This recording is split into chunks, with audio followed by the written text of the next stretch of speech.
So should we say something like, welcome for the RevHiker Outdoors and the Adventurous Genttlemen.com. We could do that. I think that should be our whole intro.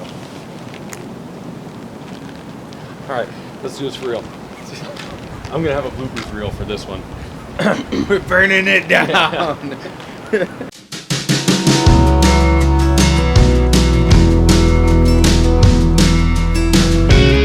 Alright, hey guys, Drew here over at RevHiker Outdoors, and again I am with Will from the AdventurousGentlemen.com. Go check him out. And we're back for another edition of our Bushcraft for Beginners video, and our video series, I should say. And week one we covered Knives. and how to choose them. That's right. And this week, what are we doing? We're burning it down. It's all about fire starting this week. Knives and fire are two of the most important things it comes to whether it's bushcraft, survival, or hunting in the backcountry. So today's video is all about the heat. Yeah, and these are useful for a million reasons. Cooking guinea hens that freak out in the middle of a video is just one. Look, it keeps you warm, it cooks your food, it purifies water, and it can definitely save your life. So stick around, guys. We're going to learn about fire basics. All right, guys, so there's a few things that you need to make a fire. Oxygen, which is pretty well settled. The Lord took care of that. But you need to gather tinder and fuel. And there's a few different kinds of fuel. You got tinder, kindling, and then your big stuff. Yeah, your big stuff, your real fuel. And you need an ignition source. So today we're going to cover tinder and kindling. You know, big stuff is big stuff. That's pretty. That's right. It's kind of the tinder option that most people play around with, and that you can really cater it towards your own style of bushcraft or survival. You know, some guys might like to make DIY kits, or some people just want to buy a kit and not have to worry about it. Other people, like Drew, might want to kind of just have a bare bones approach to it. Yeah. Make your own tinder, have nothing but a knife, and that's how you're going to start your fire, with that and a little bit of a ferro rod or maybe a match. Yeah, exactly. So you can kind of break tinder into a couple different categories. You kind of have like stuff that you carry with you, and it can be synthetic stuff like the waxed lint or the Vaseline cotton balls, or SOL makes some stuff. Yep. The little, kind of fiber-based, I would say, tinder that you would usually have some kind of coating to protect it from water and moisture. And then you're going the next tier up, which would be your natural stuff. Your natural stuff, your little branches and twigs that you're going to break off here. If you want to get a little more in depth than that, you're on a wet day, something like that, Drew's going to cover a little bit of feather sticking. Yep. And going up from there, you can always use gasoline if those things don't work. If you're stuck in the woods and you find a can of gas, then hey, then you're good to go. You're good to go. As long as you got a spark. So anyway, stick around. We're going to show you, first we're going to talk about gathering tinder if you want to do it the natural way and how to make some of that. And then we're going to go into a couple of the synthetic or bring it with you type options. And they're all good for bushcraft, because to be honest, I've been stuck out trying to get natural tinder and trying to make a fire for an hour and a half because it was just wet or too windy or whatever. And if I had brought some synthetic tinder or pre-prepared tinder with me, I would have been a lot better off, and my hands would not have been so stinking cold. So we'll cover both of them. Stick around. Yeah, it's kind of like toilet paper. As long as it works, who cares? All right, guys, so when I'm gathering tinder, natural tinder, basically I'm going after the low-hanging fruit, kind of both literally and figuratively. I'm going after the stuff that's easy to get, and I'm going after the stuff that's off the ground, especially in snow conditions. The snow kind of adds another layer of difficulty, similar to what rain does. But you want stuff kind of like this. You see stuff that's dead, anything that's really dry, if it snaps easily, that's going to be dry. The other thing is if you get wood, you can always kind of put it like against your cheek or another sensitive part of your skin, and if it feels really cold, it's usually because it's got a lot of moisture in it. But you want to gather all this really fine stuff, and if you're twisting it, and see how this is not cracking or snapping, it's because it has moisture in it. The drier, the better. So go around, and it's worth the effort to go through and check a bunch of stuff and see what's dry. Because, okay, you can see this. Look how green this is. So here's a good comparison. If you break something off and it looks like this, that's no bueno. But when you break something off and it's like this, and it splinters, and it's nice and brown and dry, and it doesn't feel so cold on the inside, that's your big difference. So you don't want anything with green in it. That's no good for starting fires. Now, aside from this, I'm just going to stuff this in my pocket here. You go things like this. Pine trees are great, and we even might have a chance of getting some fat wood. And fat wood is just wood that's kind of saturated with pine resins and old pine sap. And a lot of times you can get that where these branches meet the tree. So we might be able to get some of that today, maybe not, but either way, let's see here. Oh yeah. Well, look inside here. See this dark color, this orangey color? That's because there's a bunch of resin in there. Now this stuff is also wet because it's been thawing, but you can see those dark colors, and if you smell this stuff, and you smell like turpentine and really strong sap smell, this stuff is going to be great. You make some fine shavings of this. This is going to help you get a fire really easy, and this stuff will burn for a long time. Not only will it take off quick, but it helps extend your fire. Outside of that, you can get branches like this, or really any dead branches that you find. Oh, this one's loaded. Yeah, this is all going to be good fat wood. It's good if you have an axe or use another big stick to break these off as close to the trunk as you can, but this tree is pretty well shot, so we're not hurting it any.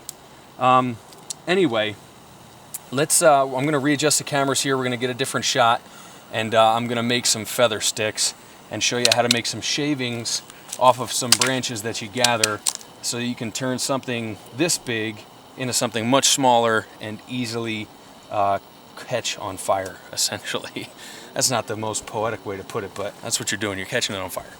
So let's go and do some feather sticks. Just put the B-roll in. Oh my gosh, look at that Smell stuff. it. If you smell how strong this is. No, I smell it from here. It's nuts. Here, have Will smell it on camera. Holy Yeah. You ever put this in the water, like sap on the end of a stick, and put it in the water, and you watch the sap will propel it? Yeah. Oh, I thought that was super neat. This is really good fat wood here. All right, guys, so now after you've gathered some of this stuff, if you find these dried sticks, or you get this fat wood, but it's a little, I mean, obviously this is too big to burn, so I want to show you some ways where you can take bigger stuff and make good fire starting stuff today. Actually, I was going to use my Benchmade Bushcrafter, but I just got this in. This is going to be released pretty soon. This is the new Mel Purdue Hunter from Benchmade, but I'm going to use this, going to make some feather sticks, and show you how to get at some of this wood if you know, a knife is your only tool. And I've got this little pad here just to keep my knees from getting cold. So anyway, there's that. First off, I'm just going to shave this down a little bit, and when you got a stick this big, sometimes I just kind of jam it underneath my arm, and look at this. These curls make it very easy to light with a spark. All right, sometimes if you're new to this and you're trying to make these shavings, sometimes it helps get that nice and steady. Sometimes it helps to do two hands if you're having a hard time with this in the beginning. And every knife, by the way, is different. You know, Scandinavian knife is going to bite really hard and want to dig deep, and you'll have to try to control that. A flat ground knife like this you're going to need slightly more pressure on it. But you know, whatever, just you got to get used to your knife. Really, any knife can do feather sticks as long as you know what you're doing. You can do feather sticks with a folding knife. You know, it doesn't have to be a fixed blade for these fine tasks. So, like I said, this can be done with just about any knife. One tip on feather sticks, see how I'm holding this blade at an angle? That helps the curls shoot out to the side instead of just kind of going straight down on themselves. They kind of curl out and you get more surface area to catch with a spark. Now, you can see some of this darker stuff. This is actually semi-fat wood, and if you can make a feather stick out of some pine fat wood, it's like doubly as good. This stuff is going to take off easier and burn longer. So that's kind of the basics of a feather stick. If you're truly making a fire, good rule of thumb is you should do, my rule of thumb is about 5 times as many feather sticks as you think you're going to need. That's how many you should do, because honestly, they burn up quicker than you think, and the worst thing is to spend time making some feather sticks or making some scrapings with the back of the knife's spine, and then having it not be quite enough to get the rest of your stuff. So you're better off spending time doing it right the first time than having to spend time twice. Now, the spine on this Mel Purdue is somewhat sharp, and it'll make decent scrapings, but not quite as good as, say, like the Bushcrafter. But most knives, the spine is enough, especially on, this is good wood to do it on, really.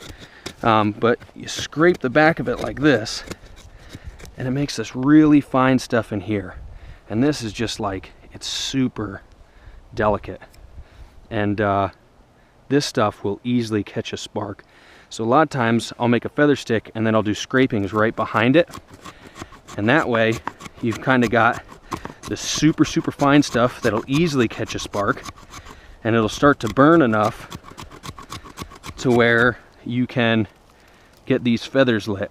And then you want to have a nice big pile of some of that stuff that we gathered earlier, you know, dried twigs, you know, some twigs, some pencil thickness, then some finger thickness, and go on up from there. But you want to have a bunch of every type of tinder and kindling so that you can easily light your fuel and you're not, you know, you're not left wanting. I've got a better spine on the Bushcrafter. Let's work with that. Got stuck there, hold on. With this stick, man, this thing's big enough to where you can actually make like a 1-stick fire with this. Carve off some big hunks, and these will be like your secondary.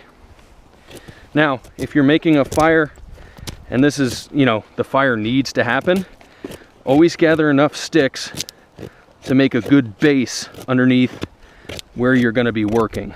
Okay, I haven't done that here, but if you're actually making a fire that's gonna matter and gonna count, that's what you should do. Okay, so there's our feather. Let's lay this down as our base. Okay guys, so we've made some feather sticks, we've made some scrapings. I made a little hearth to put this down on so you have kind of a solid base to strike on. This is my bayite ferro rod. This is, I just like the, you get more sparks off these bigger ones, and this one's pretty cheap. So we're just gonna use our knife to try to drop some sparks right onto this fluffy stuff that usually goes up the quickest. Now, making fires in the cold like this can be hard, especially with, you know, the dampness, but if you do it right,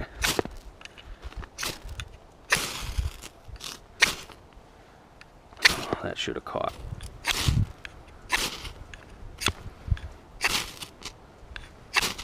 Boy, I'm having a miserable time today.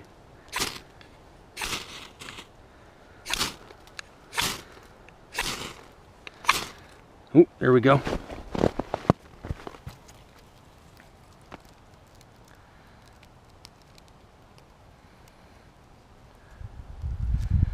And there we go. All right guys, so I know it can be a struggle to get a fire going with just a ferro rod and the stuff that you find, so it's why I'm an advocate of definitely carrying certain things with you, and a pre-made or a pre-bought tinder can definitely save your butt. Case in point, you saw how many times I had to strike it just to get a small fire going. Something like this, you know, you can generally get first try, and this will burn for an awful long time. This is jute twine and wax. So something like this will give you an open flame to get anything else going. So it's definitely worth it, and it's definitely wise to carry pre-made stuff with you. Now here's Will to explain a bunch of your options. And like the Rev mentioned earlier, we're going to be talking about a few options other than what the good Lord made you to start fires. One of the first options and one of the cheapest options is going to be these waterproof fire sticks. As you can see here, they're only $4, and they're a great way to start a fire if you need to. And this, I'm going to show you just a quick and dirty way.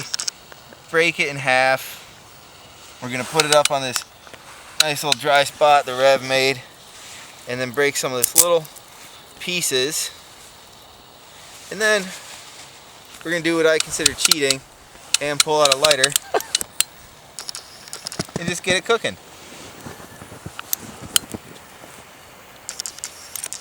Yeah, I like getting both ends going because I don't want to mess around. A lighter is the easiest way to make a fire. And that's the easiest way to make a fire. If you don't want to ride the struggle bus like Rev did in the last segment, you then are just going to feed it.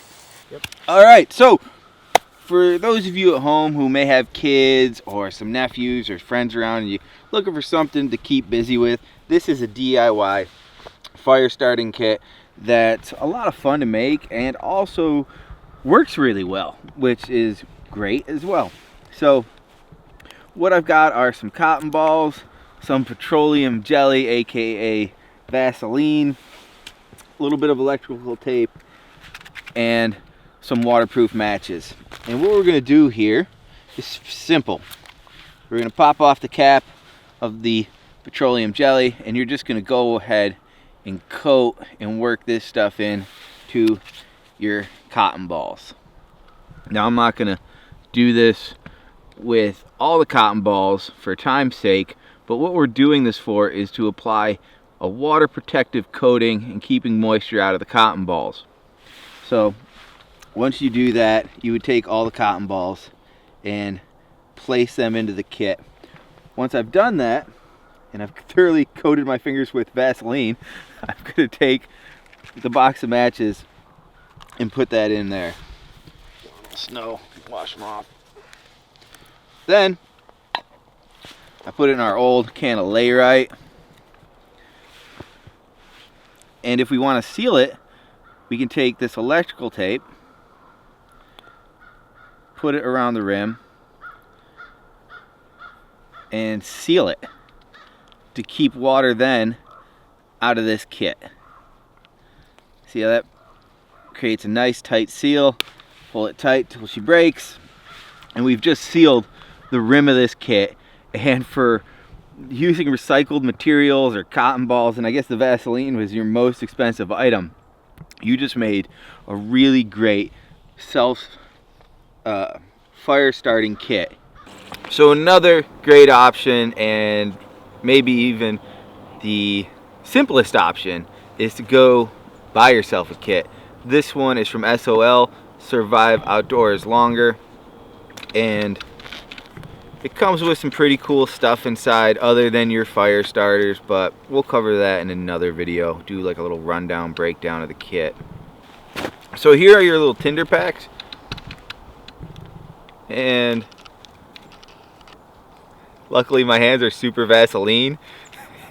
It makes it real easy to manipulate plastic packages.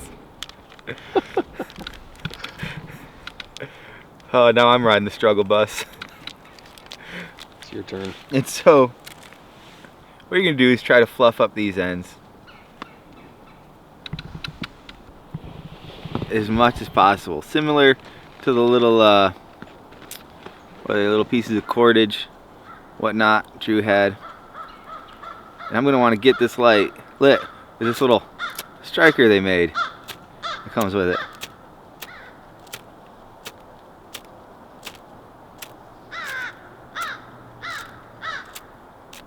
Two hours later. My Vaseline helps. Nice. And there it is. Remember, speak from the heart. Shut up. All right. So guys, I just wanted to close this thing out with a couple things about Bushcraft. Bushcraft does not equal survival. They're not the same thing, okay? Bushcraft is about going out, to me at least, and having fun and practicing stuff that would aid you in survival, or if you wanted to live, you know, a primitive lifestyle. But Bushcraft is about having fun, and that's why I think it's good to bring extra stuff. You know, things that will easily get a fire going if you injure yourself or you get too cold or anything like that. Bushcraft is not about going out there and really pushing your limits. You want to be safe while you do it. These are just a few examples of the many ways that you can make fire out there. But go out, practice them, have fun. And to me, that's what Bushcraft is. Bushcraft is a lot of fun, and you're practicing skills. It's not a survival thing, but it could help you. And that's survival. Right. It's kind of the, if you're doing survival, it's because something has gone wrong, and we're not practicing things going wrong. We're trying to practice the fundamentals and skills of being an outdoorsman, a woodsman, and that all kind of comes under that Bushcraft umbrella. But the better you are at all of your Bushcraft, the better you're going to be if hopefully that day never rises, but you're in a situation where you do have to really use your skills for survival. Exactly. So anyway, guys, we appreciate you watching. Don't forget to check Will out over at theadventurousgentleman.com. He's got a lot of cool podcasts and some articles and stuff like that. So check him out, and stay tuned. We're going to do some more videos in the Bushcraft for Beginners series. Thanks for watching. As always, don't forget to thumbs up and subscribe if you enjoyed this. God bless you guys, and we'll catch you next time.